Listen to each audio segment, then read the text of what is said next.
ಘಟನೆ ಇಲ್ಲದೇ ಇದ್ದಿದ್ರೆ ಸಿ ಟಿ ರವಿಗೆ ಏನೂ ಆಗ್ತಾ ಇರಲಿಲ್ಲ. ನನಗೆ ಇಲ್ಲಿ ಕುಸುಮನ ಮೇಲೆ ಚುನಾವಣೆ ಗೆದ್ದು ನನಗೆ ಕಷ್ಟ ಬರ್ತಾ ಇರಲಿಲ್ಲ. ನನಗೆ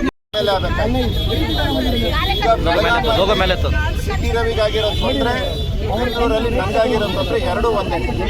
ಅಲ್ಲಿ ಲಕ್ಷ್ಮೀ ಹೆಬ್ಬಾಳ್ಕರ್, ಇಲ್ಲಿ ಕುಸುಮ. ಪಕ್ಷ ನನ್ನ ಜೊತೆಯಲ್ಲಿದೆ, ಪಕ್ಷ ನಾನೀಗ ಇಲ್ಲಿ ಕಾರ್ಯಕ್ರಮಕ್ಕೆ ಬರೋದು ನನ್ನ ವಿಜೇಂದ್ರ ಅವ್ರ ಗಮನಕ್ಕೆ ತಂದೆ ನಾನು ಈ ಕಾರ್ಯಕ್ರಮಕ್ಕೆ ಬಂದಿದ್ದೆ. ಇವತ್ತು ನನ್ನ ಕೊಲೆ ಆದರೆ ಅದನ್ನು ನೀವೇ ನೋಡ್ಕೊಳ್ಳಿ ಅಂತ ನಾನು ಹೇಳೋ ಬಂದಿದ್ದೀನಿ. ಆಗುತ್ತೆ, ಗಲಾಟೆ ಆಗುತ್ತೆ ಅಂತ ಹೇಳೇ ಬಂದಿದ್ದೀನಿ.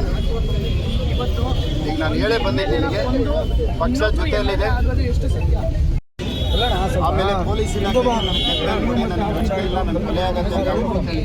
ಇನ್ನು ಈ ಘಟನೆಯಲ್ಲಿ ಮುನಿರತ್ನ ಅವರ ಜೊತೆಗೆ ಇರುವಂತಹ ವ್ಯಕ್ತಿಯೊಬ್ಬರಿಗೆ ಅವರು ಕೂಡ ಕಾರ್ಯಕರ್ತರು ಅವ್ರಿಗೂ ಕೂಡ ಏಟಾಗಿದೆ. ನೀವು ನೋಡ್ತಾ ಇರೋದು ಅವರ ಮೇಲೆಯೂ ಕೂಡ ಅಂದ್ರೆ ಮುನಿರತ್ನ ಇವತ್ತು ಮಂತ್ರಿಗಳು ಬಹಳ ಒಳ್ಳೆಯ ವ್ಯಕ್ತಿ, ಒಳ್ಳೆಯ ಆಡಳಿತಗಾರರು.